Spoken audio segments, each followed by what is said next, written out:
What is up, my friends? You are very welcome along to tonight's late night agenda, and I apologise for the delayed start, but I have a new setup and I was looking to make sure that everything was open and correct, and one of the things, of course, was causing me issues, so apologies that I am delayed. We have a lot to get through tonight. You're probably wondering about the thumbnail, right, and going, has Craig finally snapped? Has he actually now lost his mind?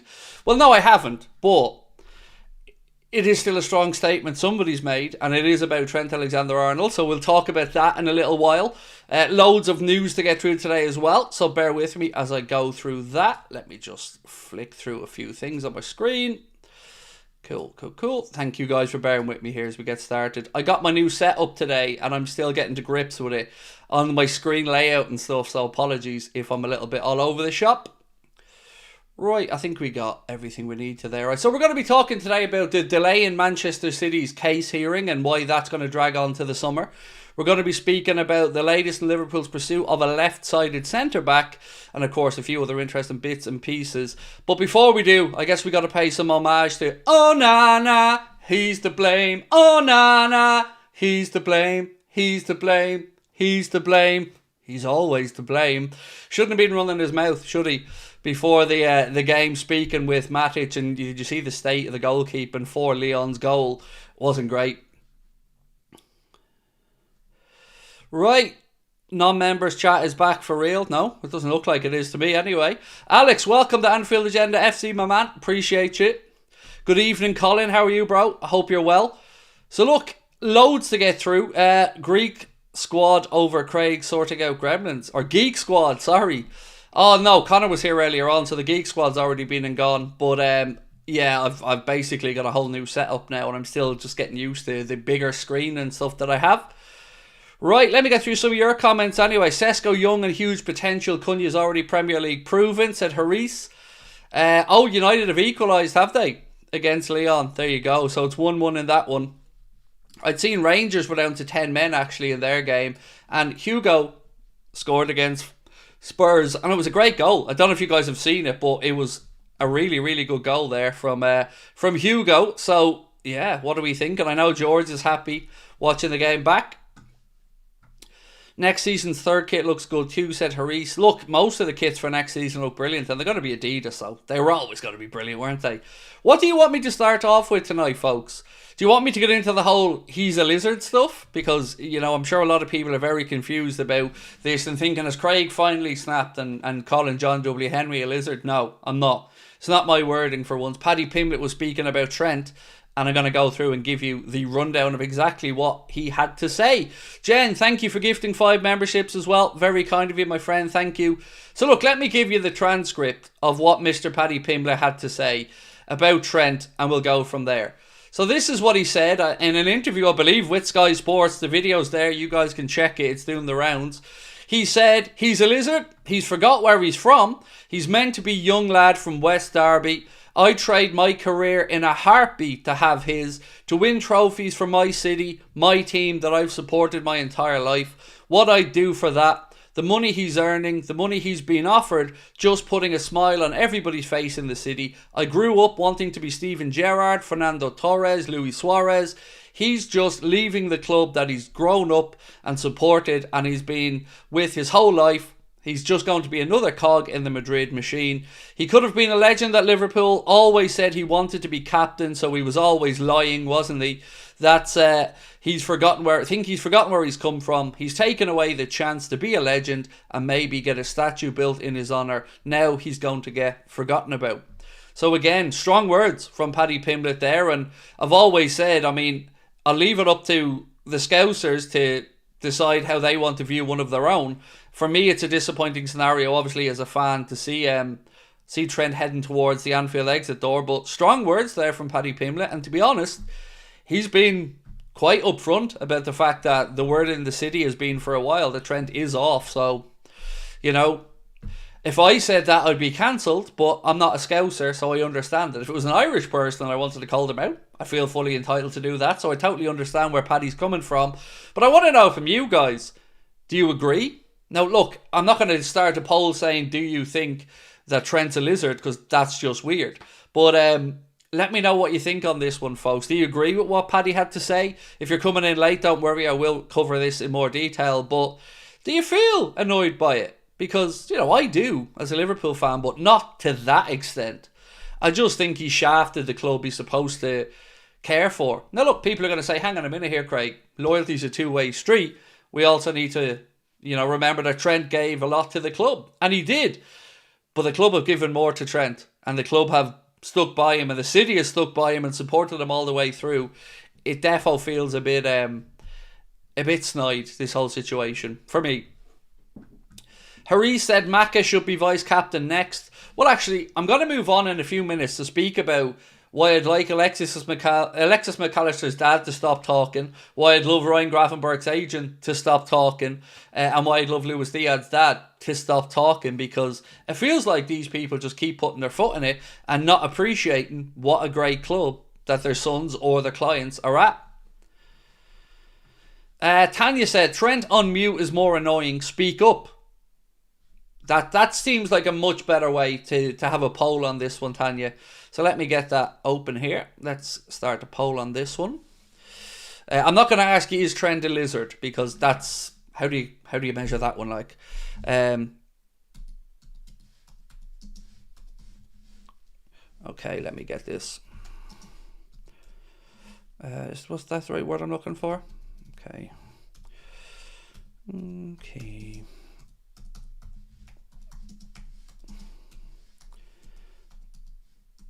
Sorry, I'm just typing this out and I can't type and talk properly, especially with a new keyboard.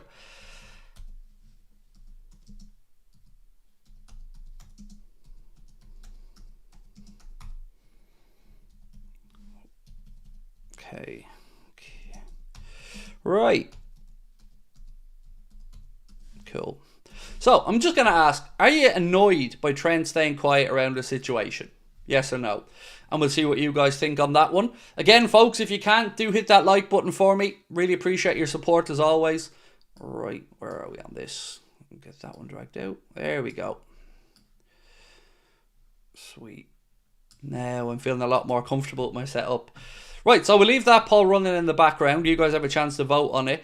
I want to speak a little bit about Alisson Becker for a moment, because you're not going to believe what I'm about to read out to you, with a club that thinks that they could have a chance to sign Alisson Becker. This piece here said that Galatasaray are showing an interest in signing Liverpool goalkeeper Alisson Becker, as their goalkeeper's contract is set to expire at the end of the season. Let me just save the good folks at Galatasaray some time. You can't afford him, first and foremost. Secondly, we ain't selling him.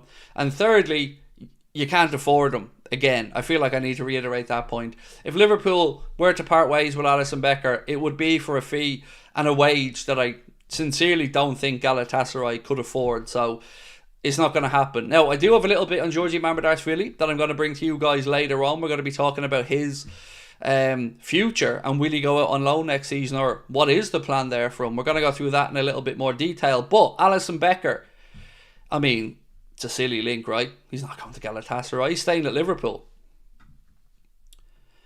John Brown said Trent will be sidelined if he starts making mistakes, and if his mistakes keep happening, he'll be a bench warmer.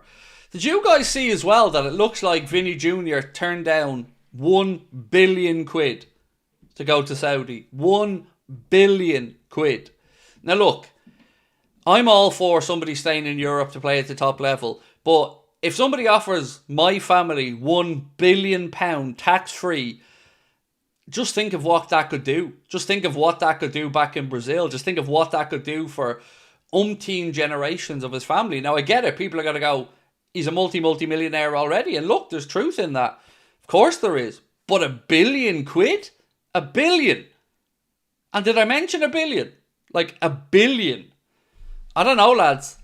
I think I could cope with £1 billion quid tax-free for a 4 or 5 year contract and then come back to Europe. That is an extraordinary amount of money. I'm a bit dubious about how realistic I believe this story is, but again, I think Ronaldo's probably on about, what, 200 million a year or something at Al Nassr, so... Camel Deep, how are you, my friend? I have a couple of messages to go through. Mukrab said, No idea what to put here. How are you, Craig? I'm good, my man. Thank you. And thank you for your membership with us as well. Camel Deep, how are you, sir? Said South Americans' dads and agents should STF you and show respect. Sir, I could not agree with you more. I'm absolutely fuming. And if you don't know what we're talking about, well, I'm going to give you a few words from Ryan Gravenberch, agent, who absolutely needs to STF you, as Camel Deep said. So Ryan Gravenberch's long-term agent, Jose Fortes Rodriguez, speaking to Marca, said this: when Ryan was 16, Barcelona called us. They wanted to sign him, but his father and I prioritised his development. So far, so good. No issues with any of that. He goes on to say, he's good enough for Real Madrid. We would love him to play for them, but Liverpool would ask for a lot of money. I know they've had their eye on him, but now it's impossible. These people need to start showing Liverpool some goddamn respect. Because Liverpool Football Club is not a stepping stone for anybody. And whatever about South American players having that dream to go to play to La Liga, maybe at a Real Madrid or a Barcelona, Ryan Gravenberch has been rescued from a club where he wasn't getting game time, where his career was stagnating, brought in and backed by Arne Slot after Jurgen brought him in. And this type of nonsense from his agent, I find it really disrespectful. And I mean that sincerely. If I'm Ryan Gravenberch, I'm telling my agent to shut up. Because that's not going to endear you to a fan base that has only ever been behind Gravenberch since he's come in. That's silliness and nonsense. And it's basically a beggy letter to come to Real Madrid. It's absolute nonsense. I'm sick of it. These guys need to understand that Liverpool Football Club is a destination club and not a stepping stone for anybody. So if Ryan Gravenberch's agent wants him to go to Madrid, well, get Madrid to pony up 150 million for him and maybe Liverpool would listen. But until then, show some respect to the club that he's playing for, that is paying his wages, and a fan base that has shown him nothing but respect. It's silliness. And again, with McAllister's dad previously speaking about his son going and playing in La Liga, Luis Diaz's dad. I mean, I don't know if I speak for everybody, but it's becoming a little bit pathetic at this point. Do you know what I mean? Like, with all due respect, they're not playing for a Palace or a Fulham. You're at a club who's about to win the league. You're at a club who has won the Champions League in recent history on a few occasions. And we're talking about dying to go to play in La Liga for Real Madrid, where you will be booed, where you will be having white handkerchiefs waved at you, and where you will be held to the absolute highest of standards and thrown under a bus. He wouldn't have been getting away with some of his lethargic end of season performances that we've seen in Real Madrid that have been out for blood. And I look, it really annoys me, these situations. Jay Mew said, too many weasel agents / parents also tampering. Ryan's agent just wants to expedite new contract negotiations for a bump in his wage. Well, that's not the way to go about it for me. You know, whatever about saying the club are interested in Ryan, that's a different conversation. What you do in these situations, if you want Liverpool to come to the table to negotiate a deal, is say you put out the stories that clubs in the league are interested, and then you come out with, but Ryan's happy and settled at Liverpool, and saying that Liverpool is his priority. So that way of doing it, if I'm Edwards or Hughes, I'm on the blower to him going, what was this exactly? What was this about? Gravenberch and Real Madrid? Because Real Madrid wouldn't pay the money it would take to get Gravenberch. And if Real Madrid really wanted him, and he was that much of a proven midfielder for them, well, why didn't they buy him when he was at Bayern Munich not getting a game? They could have got him for a snip, but they didn't because they'd no faith in him. And the agent needs to learn that. If I was Gravenberch, I'd sack his agent to in Green Street. It's shocking. It's absolutely shocking. And to do it in Spain, speaking to Marca as well, such a snidey way, like, it's just not good enough. We deserve better than that. He deserves to be represented better than that. And look, it's difficult because it's obviously not the player that said it. You know, Ryan didn't come out and say this, so I'm not having a go at him. But I just fed up with them all, trying to feel like they're always looking. This is why I hate agents. They're leeches. Always looking to just get another big money move for a client. So yeah, he can do one. Muckrab said it's the player's career. The agent's job isn't to spout other teams instead of praising the club. Do your job. Exactly. Do your job. And he's at a club where he's loved by the fans. He's playing all the time with a manager that absolutely trusts him. DJ, how are you, my man? Said, do you think Isak to Liverpool is realistic? I don't. No, not one bit. Now, there's been a couple of reports today. I think Rousing the Cop, if I'm not mistaken, put out a report to say, and I'm paraphrasing here, so apologies if I get something slightly off. They said something along the lines of Liverpool haven't given up hope. And Liverpool are confident still on the Isak situation, which is kind of at odds to everything else I'm seeing and reading. So for me, Newcastle will want to keep Isak, and I think they will keep him, and I think they will get Champions League football, and then that closes the door. So, yeah, no, I don't think so, unfortunately. Look, we'd all love him. He's a really good player. But when you're starting to talk about £150 million, he's not worth £150 million. Right. 2 signings in the first window, said Steve Aldersey. I don't know, but I'm intrigued to see if we do maybe get 1 or 2 through the door, Stephen, as you said. You can only do a maximum 2 in that initial first day part of the window, or first 10-day part of the window, but I don't know, bro. Let's wait and see. Stevie boy, how are you? The disrespect Trent has shown the club and supporters for not coming out and saying he's leaving instead of sliding out the back door. Well, I agree, but we also don't have confirmation he's leaving. And that's what leaves this open to interpretation, Stevie boy, right?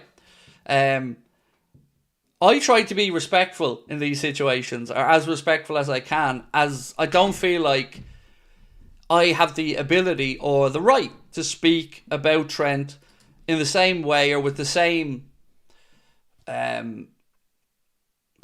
credibility as a Scouser.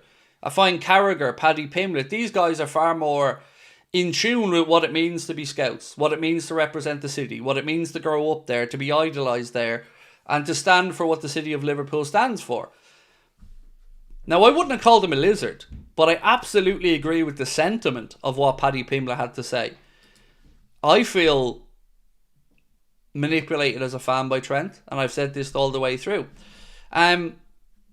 I think a lot of people maybe are holding back a little bit with the Trent situation in the hope that perhaps he changes his mind. But when you see Romano and others, even the Echo, and they're speaking, they're already saying things along the lines of Liverpool are looking at cover for Bradley and stuff like that. And I get it. You know, the Echo around this situation, I'm not going to give them grief for it because they do have to be respectful. And I get that.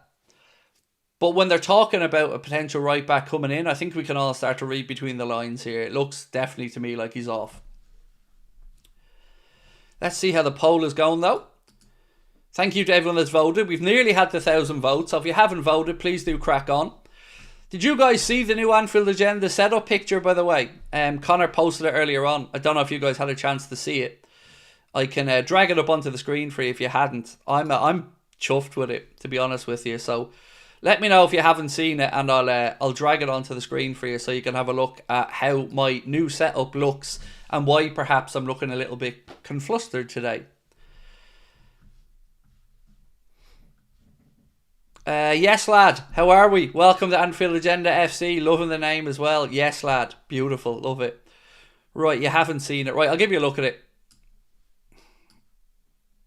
That is... I'm trying to get this into screen for you properly. So that is my new setup and how it looks from my table. Mac Studio in the far right hand corner, the little silver box you can see, that's basically the computer. That's the Mac Studio.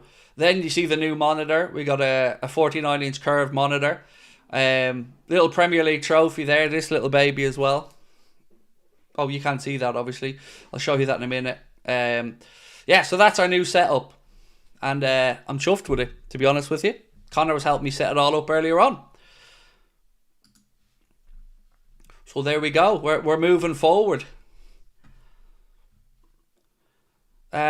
Steve said that's a nice ultra-wide screen. It is, and you know what? I genuinely need it. I'm not a gamer, so to me this isn't buying something that I'm going to use gaming or anything. I genuinely need that wide screen for all the chat bars and stuff I have open. So yeah, It's just so strange, man. I'm looking from corner to corner, like, and yeah, it's weird. Right, anywho. That screen's the same size as Craig's, you know what. Oh, a defo, is it, mate? Defo, like, mine's more along the lines of this Premier League trophy, mate. If we're talking about comparisons, that's kind of closer to mine, to be honest with you.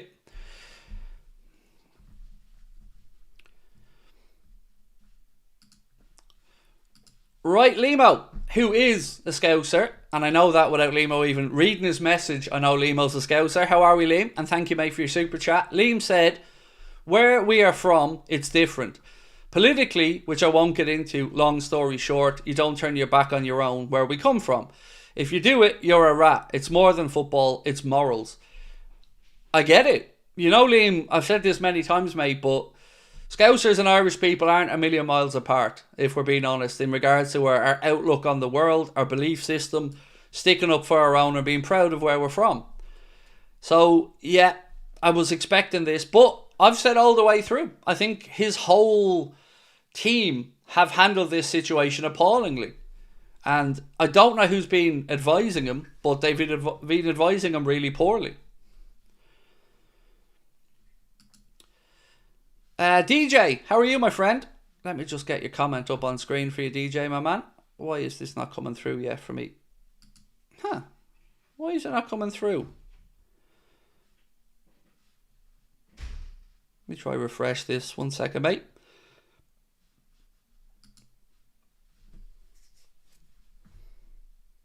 I don't know why. Maybe it needs a refreshing. 1 sec. Sorry, DJ. I just need to send a quick voice note. Does the back-end system need to be refreshed or something, Connor? Because message is not coming through. Sorry, DJ. I'll read it out for you because I can't bring it up on screen for some reason.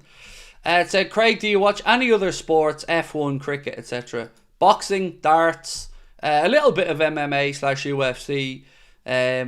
Not really into golf, although I'll probably tune in for the last bit of the Masters. Other than that, no. I'm kind of football oriented through and through, my man. But I do love me boxing. Let me sign out and back into this and see if that works.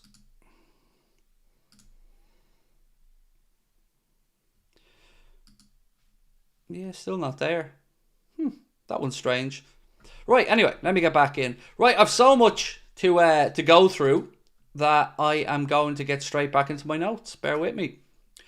So let's talk about Liam Delap for a minute, ladies and gentlemen.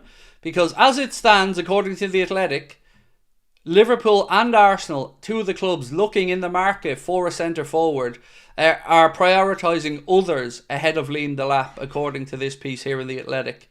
United's name has been one that has been mentioned. 1 sec. Not doing it for me, Connor. I've signed out, signed back in, I've refreshed it. It's not coming through. The first few came through, and then after that, nothing's coming through. Let me look at the live comments, see if they're coming through. Sorry, folks. Working on the fly. Alec Carney's, yours came through. Let's see if Tanya's comes through after that. Tanya's is there. That's really weird. It was just one membership chat didn't come through, Connor. Anyway, apologies, folks. Yeah, so on Liam Delap, it looks like Liverpool and Arsenal certainly putting their eggs in a different basket there for Liam Delap. So let me know your thoughts on that situation. Where do you think he ends up, Liam Delap? Do you think he's destined for United? Right, let's end the poll on Trent. We asked, are you annoyed by Trent staying quiet around his situation? And 80% of the 1.1k people that voted said they are annoyed by it. So thank you to everyone that took part in the poll.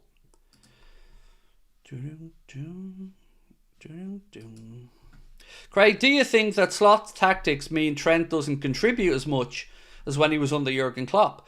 Could this be a reason he's leaving? I think he doesn't like holding back and defending. Look, there's no valid reason for me, Dennis, that justifies Trent wanting out. You know, it was only last season that he was talking about winning trophies, meaning more at Liverpool. And he was talking then about wanting to captain. The first sign that I got was the interview we did with that reporter, Harriet, apologies I don't remember her surname, on Sky Sports, where they sat down and they went through and he said he wanted to win a Ballon d'Or. I thought it was a really good interview from Harriet, and I thought it was a very insightful look into Trent's mindset. And when he starts speaking about the Ballon d'Or over team accolades, that sounded alarm bells ringing in my mind around his situation. And that's when I started to really think, nah, he's off. Muckrab said, I said no in the poll because I can understand him wanting to avoid probable death threats. I mean, do you not see the problem with what you've said there, Muckrab, mate? So, for you, initially, if Trent's honest, the first thing that comes into your head is worrying about death threats to Trent. So you're already thinking that the Liverpool fans are scum. That's what you're thinking. So I don't hold that same view of my fellow Liverpool fans, nor do I find a 15-year-old jumping on making death threats on social media a credible reason to not be upfront and honest. I think he's shown tremendous cowardice throughout this whole situation, and being upfront and honest about what you want to do.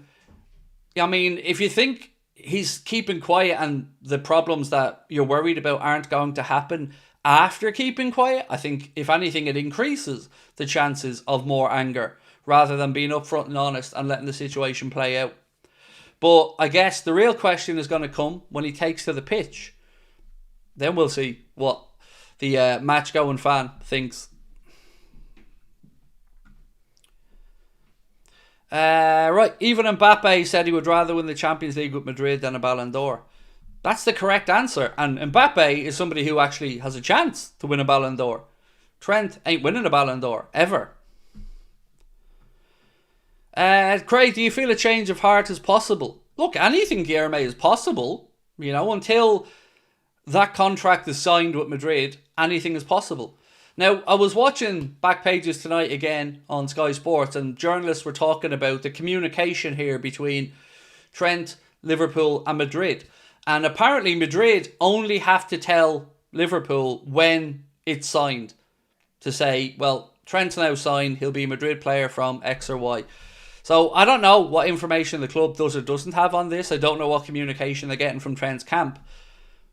But nothing is suggesting a change of heart as of yet, my man. I hope he does. I mean, I want him to stay. I've said this many times.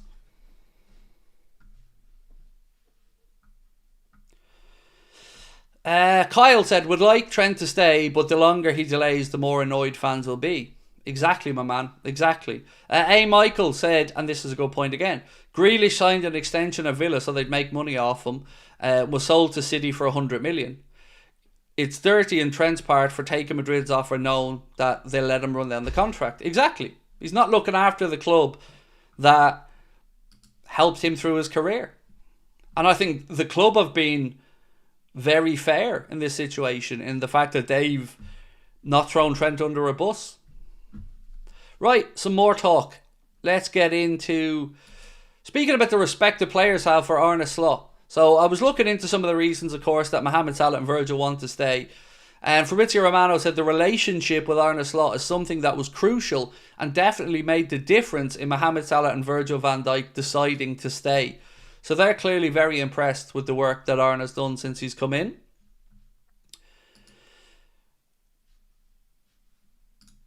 What was the next one I wanted to go into? Oh, let's talk Freiburg again. Because every day now it seems like we're getting a new link to a Freiburg player.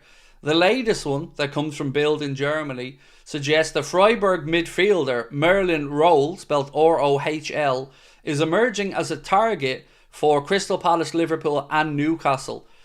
Anybody watch much of this guy? Because I certainly haven't watched much of him, but I know Freiburg are a decent outfit. We've been linked to 3 Freiburg players alone in the last week. A right back, this midfielder, and I can't remember what position the other one was. Perhaps it was a winger. Guilherme said, I want Doué so much, but it's impossible. It is impossible. And what a goal, by the way, he scored last night to open up the scoring for PSG when they had gone 1-0 down against Villa. It was an incredible goal. Believe it or not, I still haven't seen Kvaratskhelia goal. I haven't had a chance to look at that one yet. Maka signed a new contract with Brighton, said Mukrab, with a release clause. Yep, exactly. And Trent, the boy who, is Scouse through and through with the mural, is leaving Liverpool for absolutely nothing. And dragged the situation out over 2 years. The part that annoys me most about all of this, right, is that if I was Trent, I'd know that Madrid only wanted me for free. That they weren't willing to come in. Like, it's not like an Mbappe situation. I know Mbappe went for free, by the way, but I mean, they wanted him for years. And all that they've done now is say, yeah, we want you, but only if you're free. So they don't really value him that much. That's the way I look at it. And again, with Trent, you're going to leave the club without generating them a penny, which is not great. Real Madrid did tell him that he should let his contract run down for the deal to happen, so it's part of the agreement, I think. Yeah, which makes it even more snide. If this has been dragged out over 2 years and ran down, it makes it even more duplicitous, in my opinion. Heck said, Merlin Rowell seems to be more attacking midfielder. He's only 22, but what I think we need is more versatile or defensive midfielder. Well, actually, on the midfielder part, I do have a little bit of news for you there. 1 second. Going through my notes just to make sure I've got the right one here for you. 1 second. Right. So Ian Doyle of the Echo said that Arne was chasing a defensive midfielder last year and hasn't given Endo a Premier League start, indicates that it's probably part of the team that is poised for a change. So according to Ian Doyle here of the Echo, he believes Liverpool may be looking for that defensive midfield player in the summer, which again would kind of ask me what the plan would be for Stefan Bajcetic then, So what do you think of that one? Do you think we're going to see another midfielder come in, or do you think Bajcetic will be that guy? Because, if me and Connor went through the squad earlier on, and honestly, I think we picked out 11 players that could be sold, theoretically. So yeah, we're confused about it. Don't know how many changes the club's going to make and how many will be too many. But definitely a left back, probably a right back. For me, a centre back, regardless of what happens. A centre forward, yes. Maybe a wide player. Then you're in midfield. And then there's the likes of Elliott. If he moves on, you'll have to replace him. So, interesting. There was no mention, by the way, of Bajcetic in this, at least in that small little snippet there from the Echo about the midfield situation. Bajcetic is as a Maka backup, probably, said Jaden. Maybe, mate, yeah. Like, it's difficult to pin down exactly what type of midfielder Bajcetic is. Is he a 6? Is he an 8? Well, I know he started as a centre-back, I think, in his career.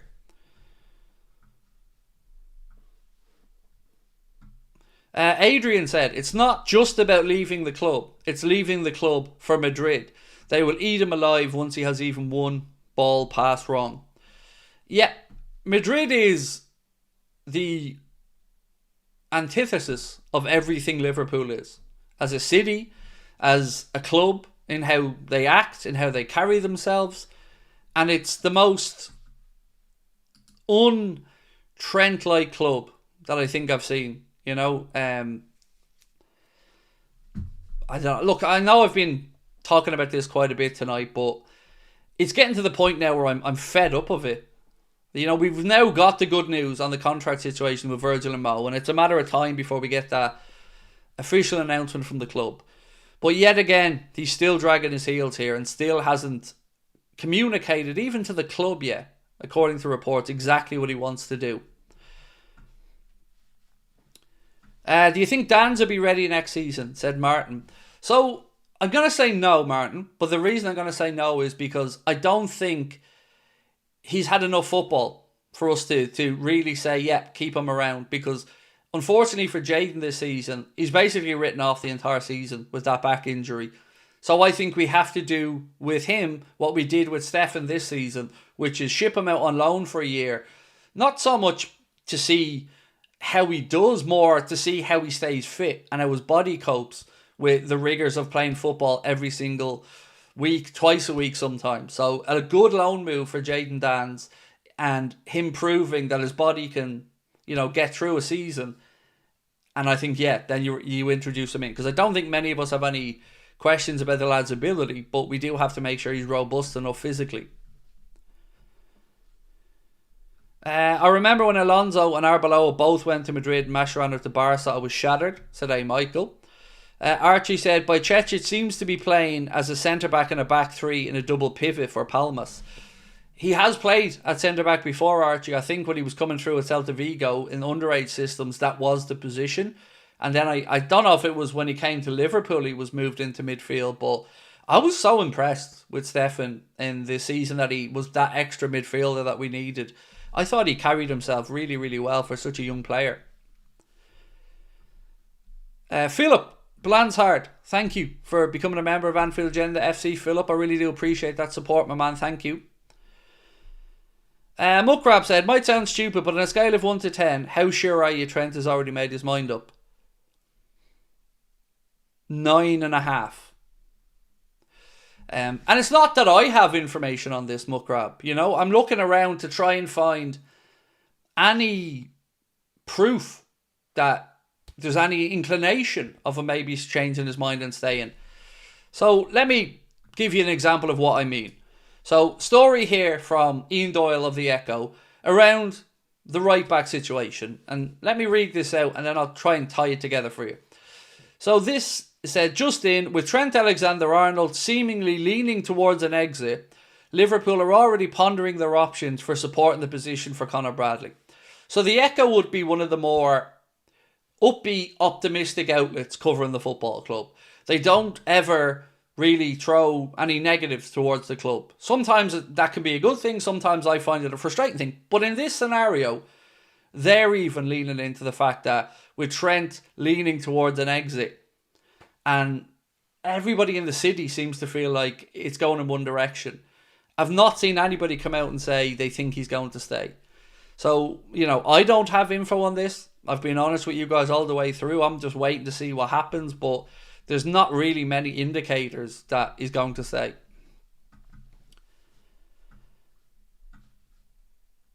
Philip said, my pleasure, Craig lad. You and Cop Talk are the bona fide number one guys in Liverpool around here. Appreciate you, Philip. And yep, Dunk's top lad. I often tune in and watch a few Dunk streams myself. So appreciate you dropping in, my man, and becoming a member. Thank you. More likely to get Isak than Trent to stay. Do you know what, Jeremy? I'd probably agree with that sentiment, dude. I'd probably agree with you on that one. I have a story that I'm going to give you a sneak preview on, because I was holding off for the late night video on this one because I have to keep some fresh stories. But it's about Fermin Lopez of Barcelona, and that it looks like it could be possible to see him at Liverpool. And the reports in Spain are even starting to suggest that a deal of about 42 million pound could see him join Liverpool, and that he favours Liverpool over Atletico Madrid. So keep an eye on that situation. It is a story that kind of came up during the week, and to be honest with you, I kind of swatted it away a little bit because I never really believe stories linking us with a move for a Barca player or a Real Madrid player. But let's wait and see what happens here with this situation, because if Liverpool move Elliott on, we need a player in that kind of ilk. So keep an eye on this one and we'll see what happens. What's this? Chelsea are looking at Akitika. Chelsea, honestly, I've seen Chelsea looking at Rodrigo for £100 million today. Not even joking. The Hugo thing you've spoken about three midfielders. I don't even know what to believe anymore about Chelsea, because I don't feel they're in the same football landscape as the rest of the world.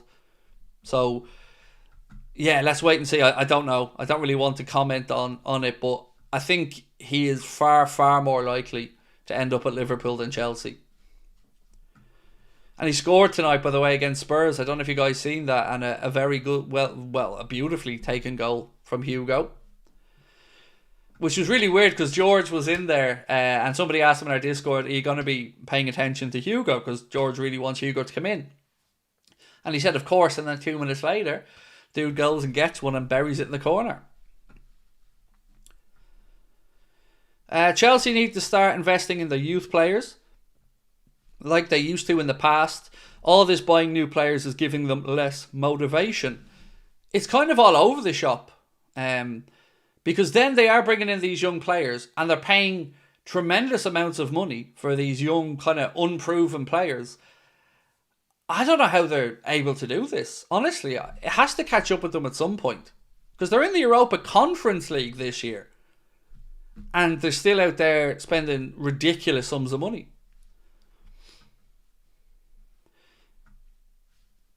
What's this one that Mark sent me through? Will, what's the HUIJSEN news? No problem, Will. Give me 2 seconds, sir, and I will get that for you. I just want to have a quick look at this one. So this piece here from Transfer News Deadlines, they said that Newcastle, according to Craig Hope of the Daily Mail, said Newcastle are ready to make Matheus Cunha one of their top targets this summer. So if they're looking to keep hold of Isak and bring in Cunha, well, that's a statement of intent there from Newcastle. So Newcastle want Cunha, but Cunha wanted Liverpool. So let's wait and see. Right, I did say I would talk about the HUIJSEN news, so 1 second. So David Ornstein, speaking about the situation with Dean HUIJSEN, said Liverpool are among the clubs with a firm interest in Dean HUIJSEN. They have held meetings and conversations with his camp in the last week, but I'm not aware of an official offer being made yet. So again, just according to David Ornstein, Liverpool have spoken with the representatives of Dean HUIJSEN this week. But there was also a story doing the rounds today where the player said that one of his mates had sent him a story linking him with a move to Real Madrid, and he was kind of speaking in glowing terms about being linked with a club like Madrid. So I don't know if that means anything to us or not. But again, we're in conversations, and that's a good sign because I'd really like this kid. Do you know what? I want to ask a blunt question. Let me just ask this. And I know it's a tough question, so don't hate me, but I'm going to ask you an honest question because it's one I've asked myself.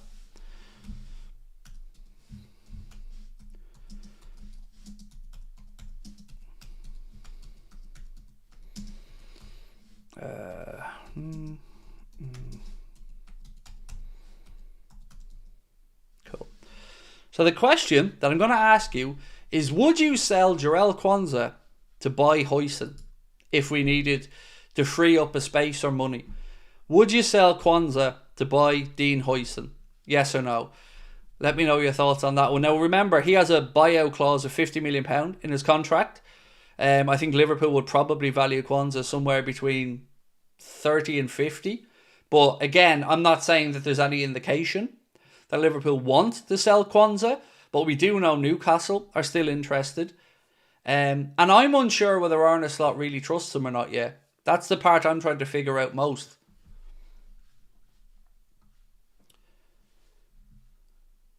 Philip said, forgive my ignorance, but how did Bowley at all buy Chelsea when any monies were not permitted to go to Abramovich? So the money is still sitting in a fund or a trust, Philip, believe it or not. The money was then supposed to go to Ukrainian charities and stuff like that, I believe, in and around the war situation. Now, I'm not an expert on it by any stretch, but I know that the money's still sitting there and hasn't been moved anywhere yet. I think there's some legal wrangling over it. I think Abramovich is trying to get some Russian charity involvement in it from the money as well. I don't know, but I do know that that set amount of money is sitting in an account somewhere waiting for it to be transferred across. That's my understanding of it anyway. David, how are you, my man? Said, just come in, evening. Good evening to you, bro. Lovely to see you. Weather's cracking today over here in Ireland, so it's always good. Muckrab said, the thing is, I don't see the owners using the dough, even though Real don't go from Euro all over again. Don't trust the owners.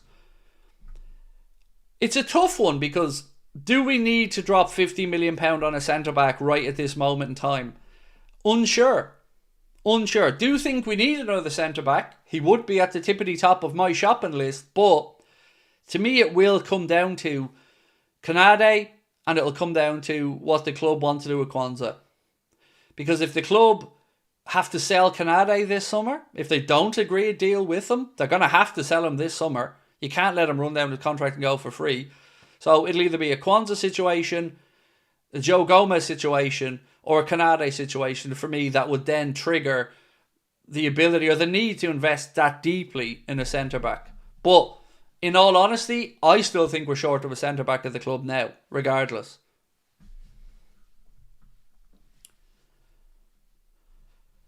Harry said, Gomez gone to leave the club without registering a goal. Sad to see. It is. We'd all love him to have gotten that goal. And look, I will only, if Joe does depart Liverpool this summer, I will only look back at Joe Gomez's time at the club with fondness and with respect. I think Joe has been an incredible squad player, team player. I think he's just been incredible in the 10 years or so he's been at the club. I have nothing but good things to say about Joe Gomez. Obviously, some serious injuries at points have been very difficult for him, and to his eternal credit, he's fought back from them. But I would understand totally if he decided he wanted to go and get more first-team football. Jeremy said, having Canade, Matip, Gomez, Kwanzaa, and maybe Phillips was great depth. Well, right now we've got an uncertainty over Canade's future. Certainty over Virgil's, which is great to be able to say.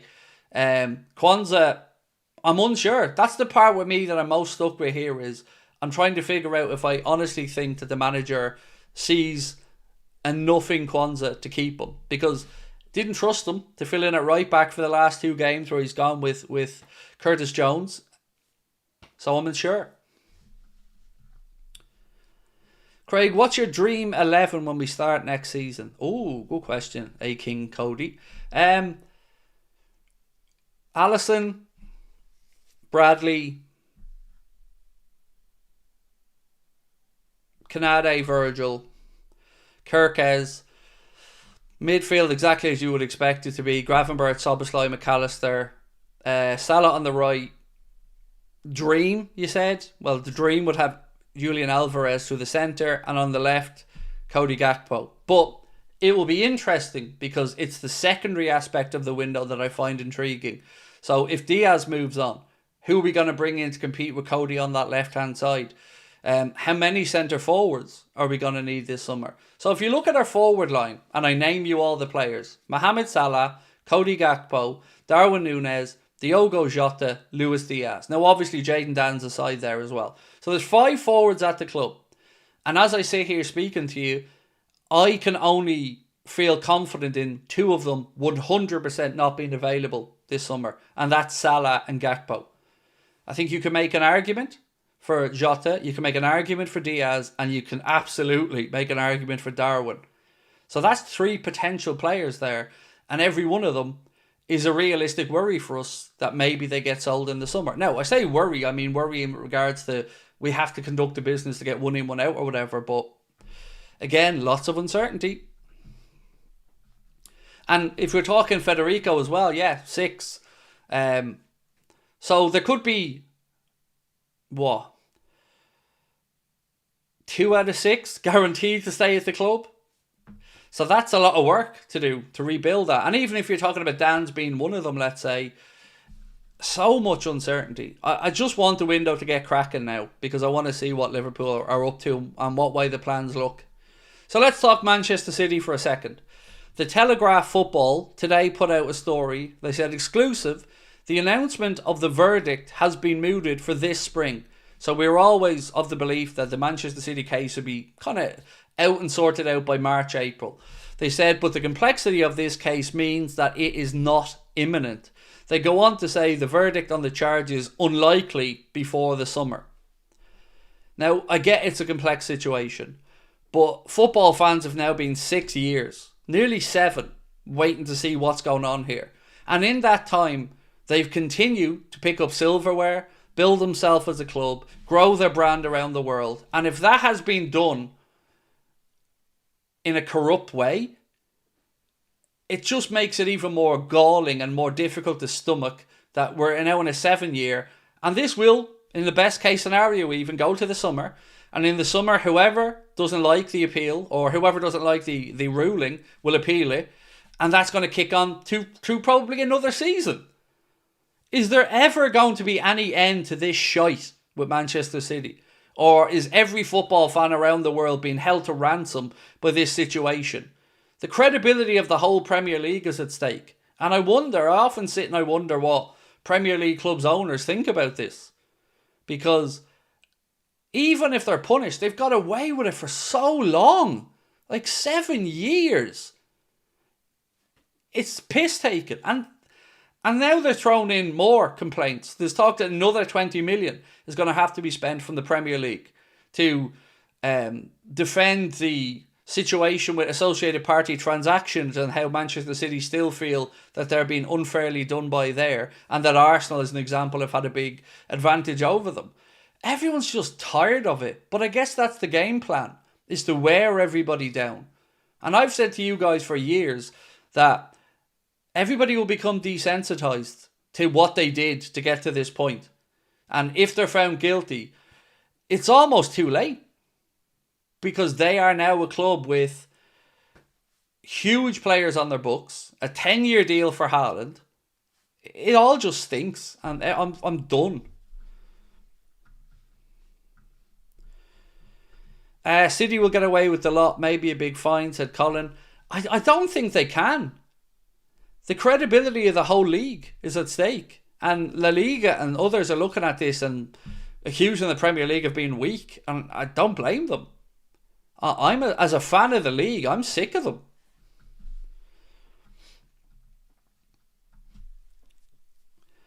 Does Costas have any interest? Do you know what, Naman? That's a brilliant question. And I don't know. I can honestly say, hand on heart, mate, I've not seen a single story to suggest that there is a deal in place or one particular club that are looking to sign Costas or a price tag. Not seen one. Now, I'm not saying they don't exist, but personally, I haven't seen one.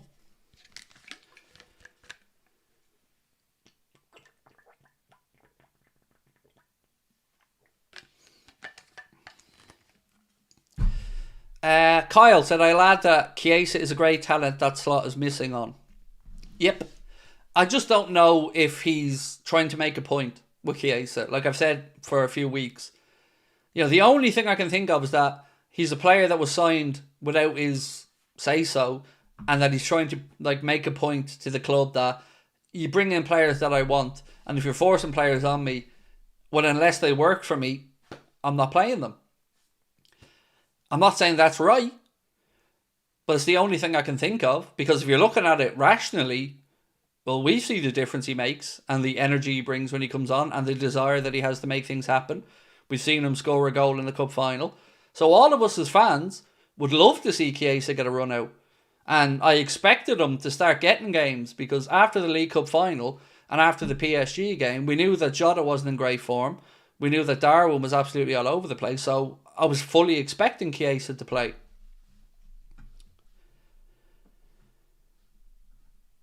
Solicitors love to drag it out. Look, they're the only ones that will win in all of this. Is the legal teams. And I can only imagine the costs that are involved in this. AK King Cody said, as an American, I'd like to see Pepe on the team. PSV striker, 11 goals and 18 appearances for them this season. Only thing, he's got injured. However, it was against us that he took the knock. We're not going to be signing a forward from the Eredivisie, I don't think. It's too... Unless you've got a Luis Suarez level of talent there, I just think, knowing the way Michael Edwards recruits, I don't think he'd view that as a high enough standard of a sample size for the league. So I would be very pessimistic on that possibility. Victor said, did you see the reports that Madrid want to replace Ancelotti? He'll remain in his position if he wins the Liga. Oh no, he's gone.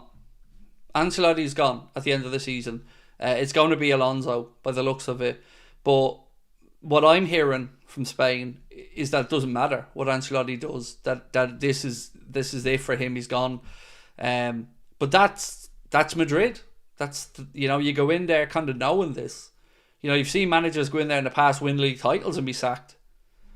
So if they don't turn around that Arsenal game, 100% he'll be out the door. But either way, I think he'll go. I think Alonso will come in. I think Zubamendi will go to Madrid.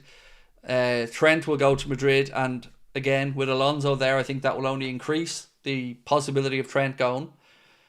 So yeah, I mean, maybe Ancelotti ends up with the Brazil job, which he's been spoken about and linked to for a few years now, in all honesty. Hurry said, thoughts on Jonathan David? Heard it will be on a free this summer. Yeah, his contract is up at Lille. I don't know if there have been negotiations to extend that or not. Truly, I don't know. But I wouldn't mind him as a secondary option. But if he was brought, if we sold Darwin for 60 million and signed him on a free and that was the only forward we brought in, I wouldn't be happy with that. But if you brought him in and you brought in Hugo or somebody else, I'm open to it. Colin said, would love to see Kubo replace Diaz. He underwhelms me so much when I watch Sociedad and I watch Kubo play. Like, he's a great dribbler with the ball, but not enough end product for me. I feel like the complaints a lot of Liverpool fans would have around Luis Diaz with, tremendous trickery, great work ethic, but not enough end product. I think we'd be seeing something similar with Kubo. Martin Aston said it'll be sad to see Kelleher go. He's been class. Yep, it will. Hopefully Alisson is back and available for the game against West Ham this weekend. I guess we'll get confirmation on that from ARNE in his press conference. Craig, did you see Xavi and his team were at the City training ground today? No, I didn't. What would that be for? I'm trying to figure out what that might be about, but no, I didn't see it. Hurries said, I see Chelsea, or Kia, no, I'm going to start that again, Hurries. I see Kelleher making a move to Chelsea. They're in dire need of a keeper. Look, absolutely. He's better than anything they have there. And I think that'll be a good move for all concerned. What the price tag would be, I've seen stuff from 30 to 40 million. I don't know in all honesty, but it would certainly be a move I could see happening for the reasons you've mentioned. Archie, how are you, my friend? Said, if we were an ambitious club, we'd buy Nico Williams, but obviously FSG don't see value in that. Well, he's certainly a name they've looked at. Arsenal have looked strongly at Nico Williams as well.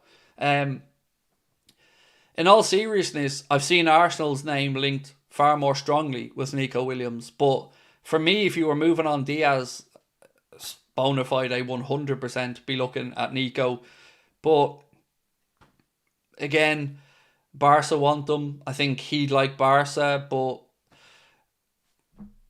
look, I don't know what to say. Somebody actually had the cheek to say the other day in the comment section when we posted about the contracts for Virgil and Mo, so that's it now, you're letting FSG off the hook. That was a genuine comment on the channel, just because we did a video saying that we were happy that Virgil and Mo got done. Will I let FSG off the hook? What do you think? If there's one person that tries to hold these owners to account about spending and a lack of investment, it's me. So no, I won't be forgetting about everything else because of the contract situation. But I can't control what hasn't happened yet. So I have to sit and see. But my God, they have a lot of making up to do in my eyes, and a lot of improvements to make, and a lot of money to spend. So you bet your ass I'll be holding John to account. Oh, United 2-1 up there. Xerxes. So they've turned that round against Lyon. There you go. Nobody knows. Hope it's not for Wirtz because he's so good. But if he goes to City, it's over the Premier League. The lad's a joke. Well, they're looking at him as a potential replacement for De Bruyne, and they would have the money to get him as well. You'd look at Real Madrid there and say, is there a space for Florian Wirtz? I'd love him to be a Liverpool player, but and by the way, this is what annoys me about the City situation again, is that we may see a summer here where if he moves to City and then they're found guilty, well, that's a move that other Premier League clubs or other clubs haven't been able to make and compete with a team that, if found guilty, would have been breaking the rules again. So that's another reason why I'm still really frustrated at the whole City situation, because it feels like they can do what they want and are never held to account and drag it out and out and out and out, and here we still are. And they're still, the whole Guardiola era and before is under a microscope for me and has a big question mark at the end of it. We could have gotten Marmouche, Archie, exactly. So let's wait and see. Right, some more stuff. Sammy Mockbell, BBC, said, with Liverpool having kept their finances largely intact last summer, they're expected to be active once the market reopens, with a central striker top of their priorities. Also from Sammy Mockbell, he said, Ibrahima Konate is entering the final 12 months of his contract, so Liverpool may have to make a decision on his future if an agreement is not reached before the new season. It also remains to be seen whether Kwanzaa and Gomez remain on Merseyside. So again, you're seeing some talk about Kwanzaa's future maybe being up in the air. Certainly Gomez's future being up in the air. So, would you sell Kwanzaa to HUIJSEN? We've had 815 votes, so we need to get up to 1,000. So if you haven't voted, please take a second to do so.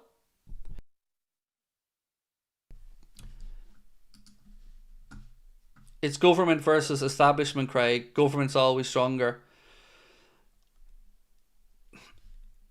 Look, I don't want to get into the geopolitical side of this, but yeah, I'd have fairly strong feelings on it. Sinister, how are you, mate? Honestly, what striker would you want to sign if you couldn't sign Isak? Julian Alvarez would be right up at the top of my list. I'm starting to be won around by Hugo, although again I will still say there are people who've watched him a lot more than I have. It's the one position I think I do have some sympathy for clubs like Liverpool, Arsenal, who are looking for a centre forward. You know, I could go out and find 6, 7, 8, 9 midfielders. I could find many wide attackers, but as a central striker, well, do you know what? I'm going to bring this round a different way. Andy in our Discord group earlier on was saying that he doesn't think that Liam Delap would be a good fit for Arne Slot's system. And I asked a question of Andy, which I didn't mean to be condescending or anything, but I asked it because I was genuinely interested. Well, what does he lack for Arne Slot's system? Can anybody give me an answer to that one? Like, Liam Delap, what attributes does he not have that Arne Slot would want in a striker? Because I'm genuinely not sure what an Arne Slot striker is in the context of Liverpool. Because, you know, I don't know what he wants them to do. You know, is it as simple as sticking the ball in the back of the net? Or does he want the striker to be a hold-up man, to run the channels? So I'm confused, especially when I see him picking Diogo Jota a lot of the weeks, and I don't see a lot of those attributes in him. What we pretty much need is a Firmino in our team, said Hex. Then Sesko or Cunha is probably the guy. Tanya said Delap's a bargain buy, screams FSG. Well, 30 million quid is certainly worth a punt for somebody. One that can press, dribble, make runs and score. So what about that there can Delap not do? Because he's got better dribbling stats than Isak and Haaland. We went through this the other day. So he out-dribbles both of those. Pressing, he does that. And scoring, well, we've proved he does that. So again, my point is, what is there about Delap that doesn't suit the system? Look, he's not good enough yet to be the lone striker, but I still think I don't know what an Arne Slot striker looks like yet, because I don't know what way he wants the striker to play.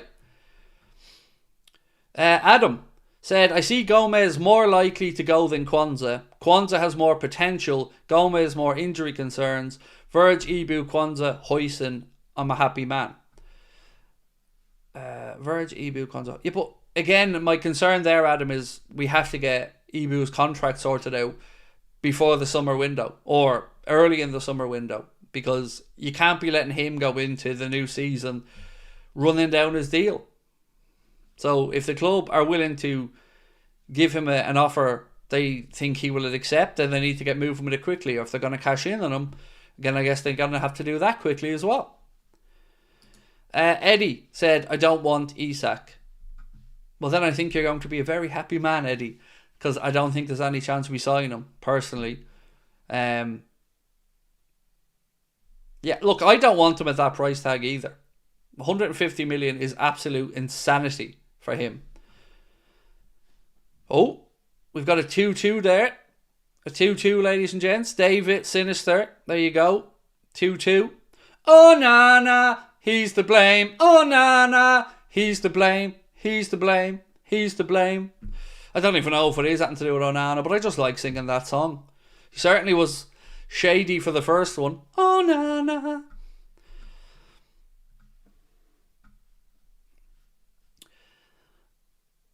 Harry said, might be unpopular, but I keep Núñez, sell Jota and get Hugo.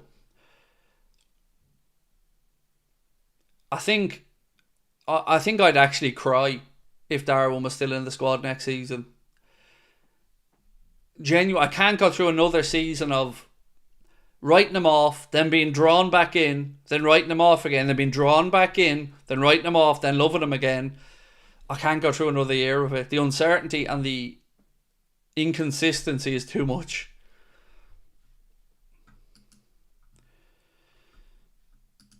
Breakfast done, morning from tomorrow. Cool.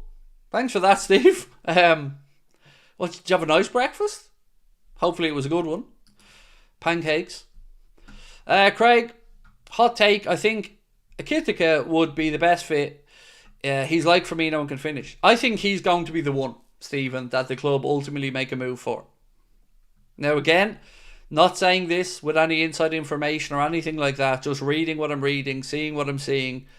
It just feels like he's the one. João Pedro and him apparently are the ones that tick a lot of the boxes for our data-led analysts, and I think with the price tag of João Pedro being £100 million, I think I can see a world where Liverpool spend the 60 odd or whatever to get Hugo. Sheshko talk has all gone too quiet. It definitely is quiet. Arsenal have put in groundwork on him. Of course, we have an ace up our sleeve if we ever wanted Benjamin, because, you know, Jurgen's there. Muckrab said, Craig, I agree. I don't see what's wrong with getting Delap or why we wouldn't. No, I wouldn't feel 100% convinced of him to be the only guy, but I'd take him as part of a double change in our attack with Diogo Jota and Darwin Núñez. Then I'd absolutely be open to the idea of Delap being one of the two, particularly at 30 million quid for a homegrown player who will be capped by England and whose value will go up.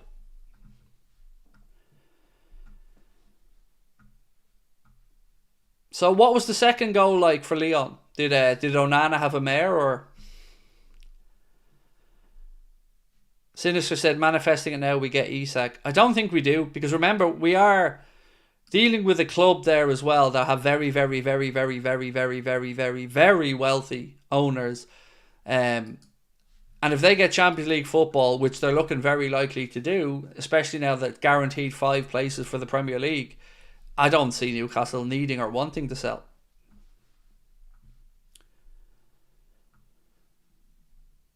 All these players linked to us and we don't buy any of them. How would you feel? Hard to say how I'd feel, Mark, until we know who we do sign. You know, it's definitely not out of the realms of possibility that we're all here talking about 3 or 4 players, and them players who nobody's discussed come in out of nowhere. I mean, we've seen that happen before. Fabinho signing was a good example of that. Onana deflection into Cherky's lap, a few feet in front of the goal. God love him. But he did win an FA Cup, so. Wesley said, I think it would be a mistake to pass on the lap at this point. There's just too much value to be had. I agree with you on the value part. I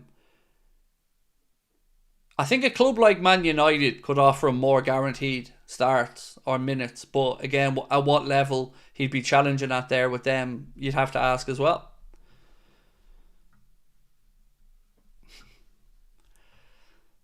Colin said, if rumours are true and Newcastle want Gomez, Kwanzaa and Darwin, then Isak paid for.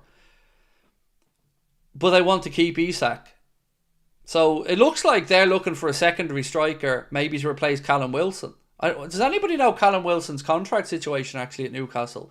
Because seeing that piece earlier on that was talking about Newcastle looking at Matheus Cunha, and there was no as a replacement, they were just talking about Newcastle being interested in Matheus Cunha.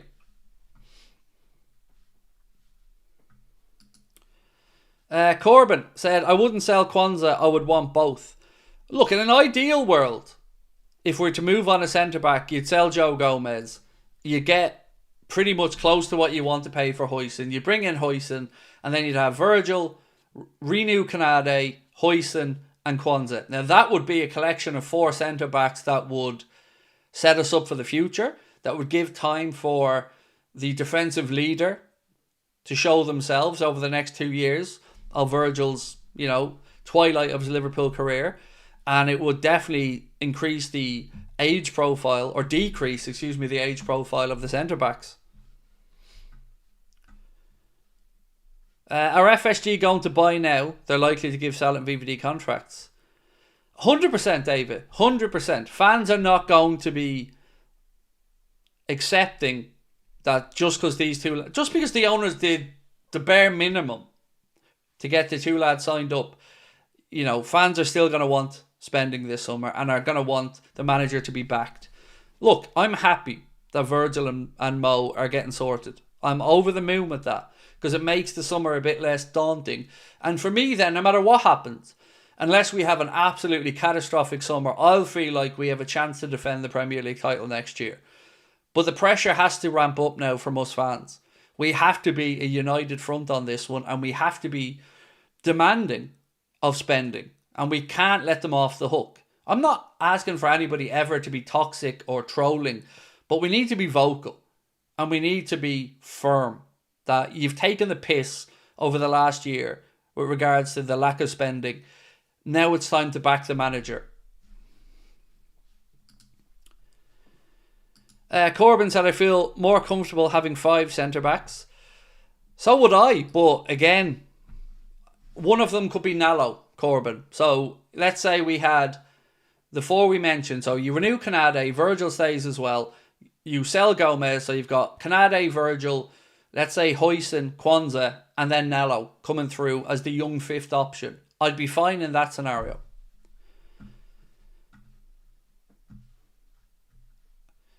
Wilson deal expires in the summer. Not sure if there's an option for a year extra. Thank you, Mark. Appreciate that. If we're to have a chance for Isak, he'll have to ask for a move, setting them on. I think that's a good shout, mate. I would agree with you on that one. Bajcetic also as an emergency backup. I hate these shoehorn centre-back positions. Like Woutour, I hate Endo playing centre-back as well. So what do we think on the situation I mentioned earlier on with the kid from Barcelona? So I'll give you more information on this in a late video, but basically there are gathering stories and gathering momentum behind Liverpool moving for Fermin Lopez of Barcelona. There's fair few stories around that one. And I don't know what to make of them, to be honest. Murillo, not possible this summer. I don't think so. Especially if they tie up Champions League football. Yeah, I mean, if they get that Champions League football in and the money that'll come along with it, Corbin, I don't see a world that their owner at Forest is going to want to sell Murillo. And, it'd be a far easier conversation to convince them to stay, to say, look, you helped us get into this competition. The fans, the club, everybody's going to want you to come out and represent Nottingham Forest in the European Cup. And remember that they're a club that's won the European Cup. So I don't see a world where he moves this summer. No, I think it would be a clear indication that this is a one-off for them. And I don't think that that's what they're trying to do. Fermin Lopez looks good, but do we need another attacking midfielder? Yes. I would say absolutely yes. if Elliott is going to be shunned or moved on, then yeah, we definitely need another attacking midfielder because, Szoboszlai and Jones are pretty much it. Maka kind of can play in and around the 8, the 6, or in advance in the 10, but I would say definitely we need another creative player. If we keep Elliott, then no, I'm fine. But if we move on Elliott, then absolutely.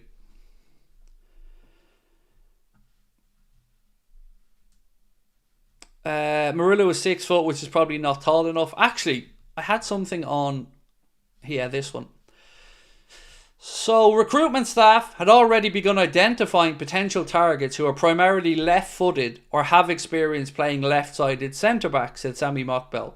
Mark Gay was among those analysed, but the extent of the interest was unclear. Dean HUIJSEN has also been watched. So again, another link there to HUIJSEN and Liverpool. So, for people coming in that were maybe watching the Europa League and they're wondering about the thumbnail for tonight's stream, because you're probably confused and it's understandable, I'm going to tell you where it comes from. So I'm not calling anyone a lizard, because I don't know in what context you call somebody a lizard, but Paddy Pimblett, UFC fighter and Scouser, has said this when speaking with Sky Sports about Trent. He said, "He's a lizard, he's forgotten where he came from, he's meant to be a young lad from West Derby. I'd trade my career in a heartbeat to have his, to win trophies for my city, my team I've supported my entire life. What I'd do for that, the money he's earning, the money he's being offered, just putting a smile on everyone's face in the city. I grew up wanting to be Steven Gerrard, Fernando Torres, Luis Suarez. He's just leaving the club that he's grown up supporting and have been there for him his whole life to be a cog in the machine at Madrid. He could have been a legend at LFC, always said he wanted to be captain, so he was always lying, wasn't he? Went on to say, I think he's forgot where he came from. He's taken away the chance to be a legend and maybe get a statue built in his honour. Now he's going to get forgotten about." That's Paddy Pimblett's take on the situation with Trent Alexander-Arnold and his future. And you know what? I can see where he's coming from. It's not my place to speak for Scousers or about what it means to be Scouse or representing your city.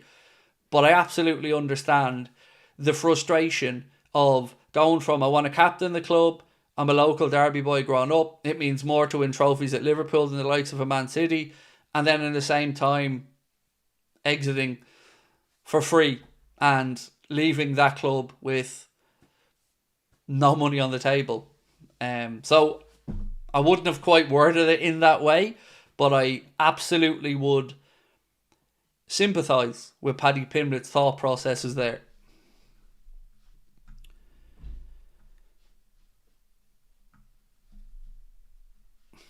Muckrab, maybe. No, that's what you're speaking to somebody else. Trent will be back in the UK within 3 years, said Colin.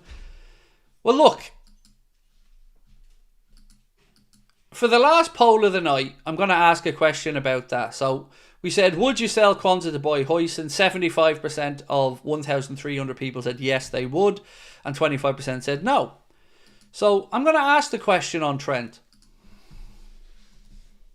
1 second.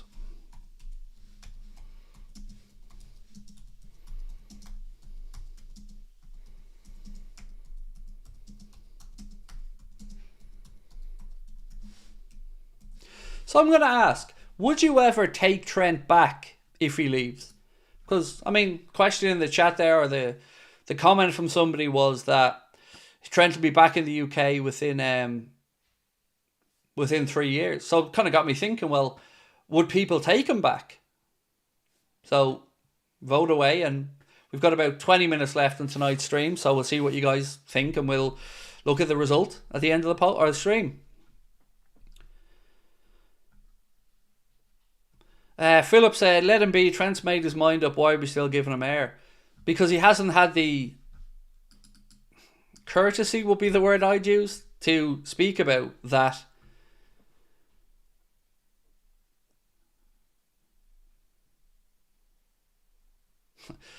Okay, this story coming in from Spain is frustrating. I'm going to read it out to you because it's a story that's just come into me now. Credit LFC Transfer Room for posting this. Said just in, reports from Valencia say Valencia would like to keep Georgi Mamardashvili for another year and build a team around him. The Georgian goalkeeper would prefer to stay on loan in Spain as he doesn't want to be a backup keeper and would rather wait until Alisson leaves or Liverpool guarantee him the number 1 spot. But if he were to stay, he wants a better deal at Valencia and he's currently losing a lot of money in his loan deal. His future is up in the air as both options show some sort of difficulty, but a move to Liverpool after his loan deal ends is still very likely. Well, I should hope it's fucking very likely because he's a Liverpool player. They're losing the run of themselves. Like, he signed for Liverpool. He's a Liverpool player at the end of this season. If Valencia want to buy him or building a team around him for what, a 1-year loan? You want to build a team around somebody who you want to loan for another year. This is a problem and a headache all of our own making. We had a great goalkeeper in Caoimhín Kelleher who could have been talked into competing more with Alisson, who could have been maybe offered the chance to become the number 1. But we undermined him by going out and buying Georgi Mamardashvili. And according to this report, well, he's already starting to throw his toys out of the pram if he's not guaranteed to come in and be the number 1. That's, I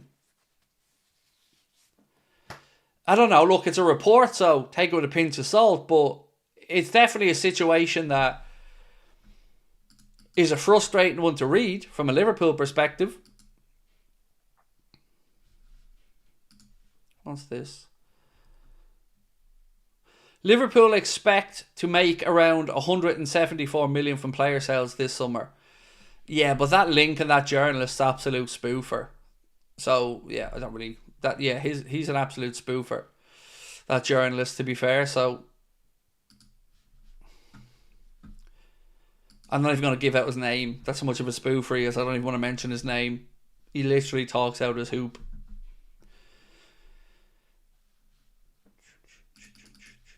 So yeah, what do we think of that Georgie situation? And look, it hasn't come directly from the player. So, certainly can't be saying it's his words. But in one way I can understand his frustration because I don't know what he was told when Liverpool signed him. Like, you guys don't know what he was told. So, was he told you're going to be the number 1? If he was told that, then I can understand some frustration. If he wasn't told that, then, well, you're gunning against the best goalkeeper in the world, fella. So, clearly, if Alisson's around for a few more years, he's going to continue to play and you're going to have to prove yourself. So, for me, this will come back to what was pitched to him when he was signed by Liverpool.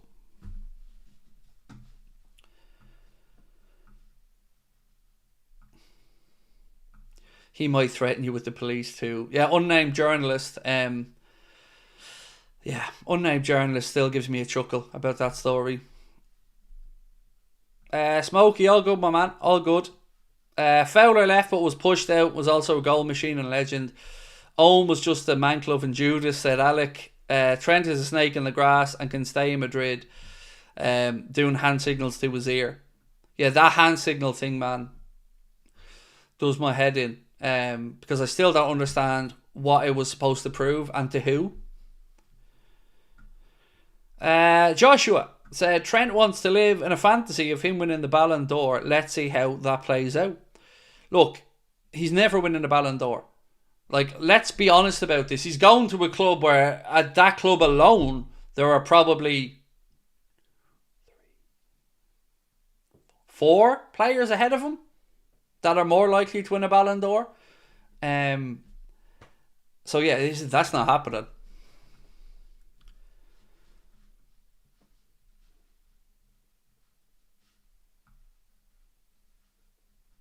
Just call him Voldemort, he who must not be named. Look, I've no problem saying David Lynch's name. None. I do have a problem with him thinking that he in any way is in my thought processes in a serious nature from one end of the week to the next. But as I said, you don't threaten me with the police. I'm going to call you fucking bluff. So, call away. Ring them. and they'll laugh you out of the police station. Why are you here? Because I was tagged in a tweet. Did somebody threaten you? No. I threatened him though, as in he threatened me. Did somebody jump in and message you, calling you names? No, but I called him a stupid see you next Thursday. So you're the one that's doing all the aggravating, and yet you want to run to the police because somebody doesn't like your opinion. Stinks to me of somebody with arrogance and somebody who doesn't understand the landscape that they're in, and that the only person clout chasing in that scenario was him, not me. Because with all due respect, I have more clout in my baby finger in the Liverpool fan world than him or the other half-arsed journalists that rely on aggregator accounts to keep them in people's thought processes. So I'm not cowering down to any of these clowns. He wants to show up at our live shows, crack on. Let's see how that goes for you. But threaten me like Goldbridge did, and I'm sitting here and I'm going to say, go ahead, crack on. Let's see how you get on.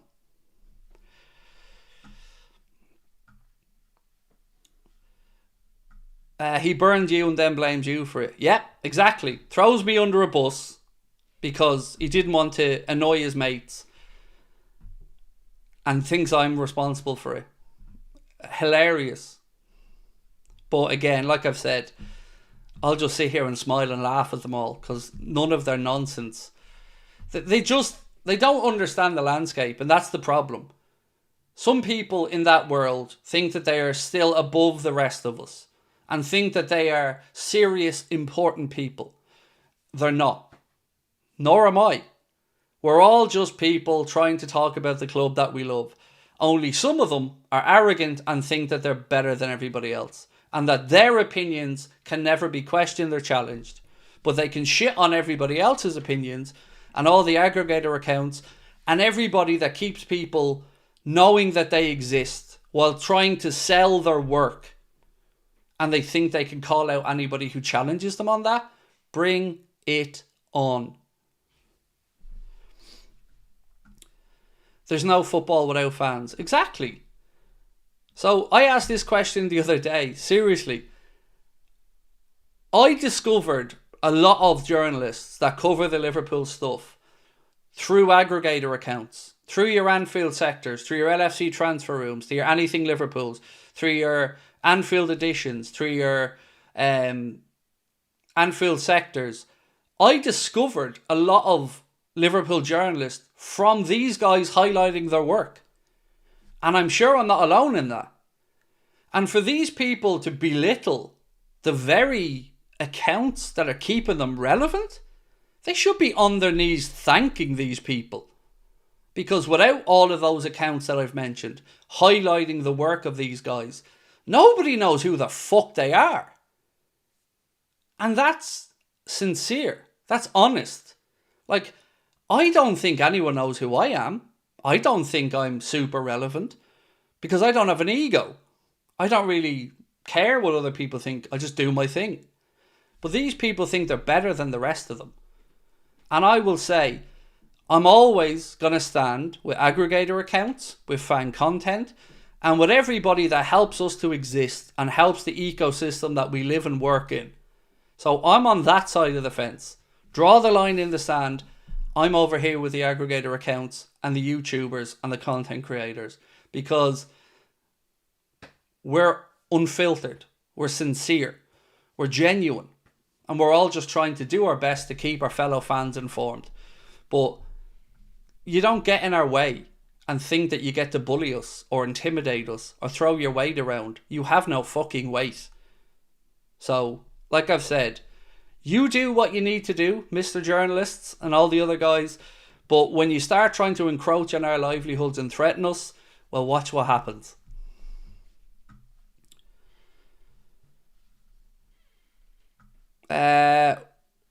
What was this? What 5 teams secure the Champions League spot, says AK. Liverpool, Arsenal, Forest, City, Newcastle is my guess. But you can't rule Chelsea out of that mix either. But that would be my guess right now. If I had to pick the teams, I'd say Liverpool, Arsenal, Forest, City, Newcastle. They'd be the ones I'd guess will get the top 5 spots.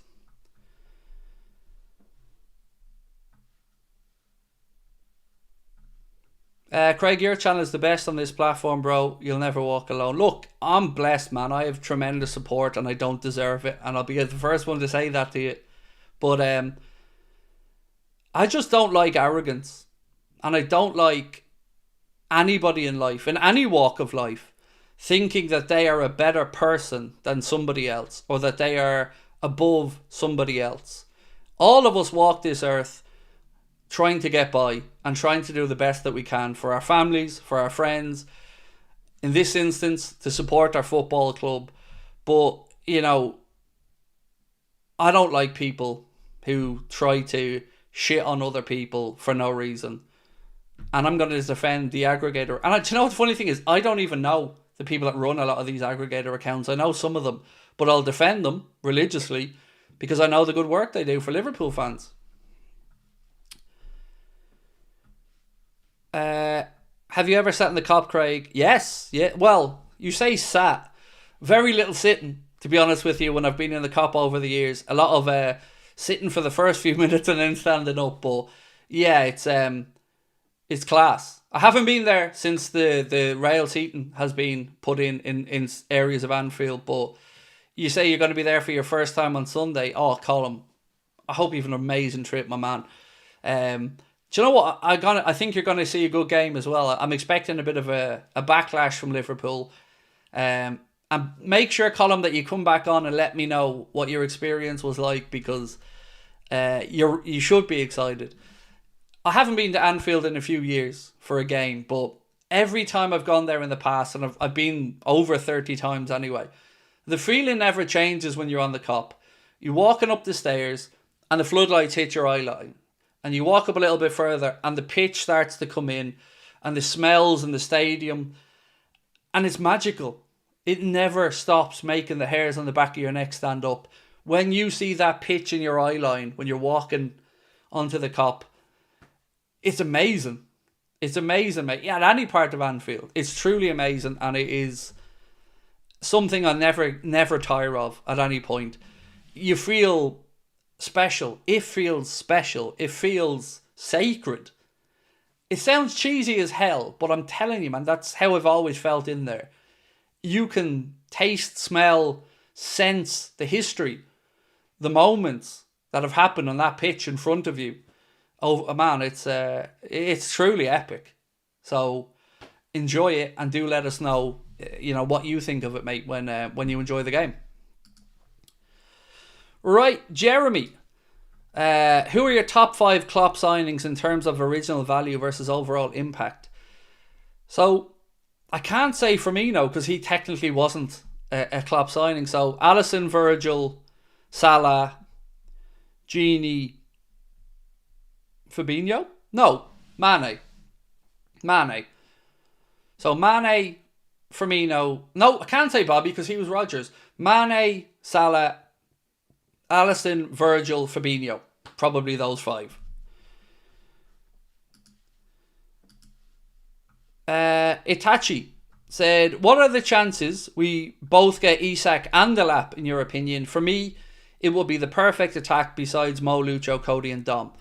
By the way, from Germany. Well, welcome in, my friend, and thank you for your question. I totally agree with you about Delap being a great secondary option for any rejigging of the attack. I'd love Isak. I think most of the chat would love Isak, but I really don't feel it's realistic. So Julian Alvarez would be the very top of my wish list, but again, I don't think that's going to happen. So the chances of us getting both of them, in my opinion, are slim to none, because I'm not sure how strong the interest is in the lap, and certainly I just don't think we have a realistic chance to get Isak, my man. Rob Wilson said, I used to stand on the cop, but it was standing only. Great memories from those days. Do you know what? My memories of the cop are always going to be the lack of knee space between you and the seat in front of you. But look, it's epic. And if anybody ever gets the chance to experience it, you won't regret it. It is what you think it's going to be. And do you know what always gets me about going to any football stadium, actually? It's how when you're there, the pitch seems so much smaller. The 18-yard box seems so much closer. You know, when you see these things on television, it looks, I guess, more difficult or in a bigger scope. And when you're there sometimes, it kind of feels like, oh, I could score on that. In some ways. Maybe I'm on my own in that one, but that's the way I always think about it. What's the value of Robertson? Love to sell him. Been awful the past 2 years. Very little, because he's got 1 year to go in his contract, and then you put into account his age. So 15 mil, 12 to 15 mil, maybe something like that for Andy. But again, I don't see him moving on. I see him staying. They'll see throughout the year if they extend maybe, but I think Kirkes will come in at left back. We sell Costas. And then if there's no contract extension over the course of the season for Robbo, I don't know if the club look to bring in somebody from the youth team through. I don't really know what prospects we have at left back coming from youth team. So it's an interesting situation. Like, there's so much uncertainty around Canade, Costas, Robbo, Darwin, Jota, Diaz, Trent, obviously, Kwanzaa, Gomez. I mean, yeah, there's a lot of questions to be answered this summer. Who's the vote about? Trent, sorry, mate. I probably should have written the word in. So somebody said that they reckon Trent will be back in England within 3 years. So it kind of got me thinking, would you take Trent back if he left the club? Would you ever welcome him back, or would you want him back in the club? Adrian said, wish me luck going into an interview. Well, absolutely. Best of luck, my man. Hope it goes well for you. Kenny said, lots of change coming. We loan out a lot of left back, said Muckrab. Going to miss Robbo's character when he leaves. I love Andy Robertson. Love the lad to death. Yeah, to me, one of my favourite players at Liverpool in the last 15 years. A bargain, a hard worker, an honest lad, a great character, somebody who gets and understands what it means to play for Liverpool Football Club. And I would imagine it's a joy to have around the club as well. Always seems like a top lad, Robbo, and definitely would be on my list of Liverpool players to go out on a night out with or a meal with, because I reckon he'd have it in stitches. Always seems like such a positive, funny fella. Really, really like Robbo. Itachi said, what would your perfect starting 11 be for next season, my friend? Do you have one in your mind? Yeah, perfect one. So I'm going to be a little bit unrealistic in some positions, but trying to be realistic. So I would have Alisson in goal, Bradley at right back, Canade alongside Virgil, although I do want HUIJSEN brought in, Kirkes at left back, an unchanged midfield of Gravenberch, Szoboszlai, McAllister, right side Salah, left side Julian Alvarez in my ideal one, and then left wing Cody Gakpo. But it's more the players who I'd like brought in to challenge. So with Gakpo, are we going to see somebody come in if Diaz leaves, like a Nico Williams-esque style player? If Elliott moves on, who's going to come in there to look at an attacking midfield option? Is it going to be Fermin Lopez from Barcelona? Is it going to be Ryan Cherky of Lyon? So it's those challenging the first team players that I'm interested in as well. Robbo's the very essence of a Liverpool player. Yep, absolutely. There's always been a lovely connection with Scotland and Liverpool and Ireland, of course. Yeah. No, we've about 200 more votes to get. So we asked, would you ever take Trent back if he leaves the club? Do let us know, yes or no. Craig, if you could pick one striker for next season realistically, who would you be choosing? Akitika George is definitely right up there. Alvarez will be my top choice if I could pick anybody out there right now. I would like Julian Alvarez. But I don't know enough about Hugo Ekitike other than the highlights I've seen of him looks good.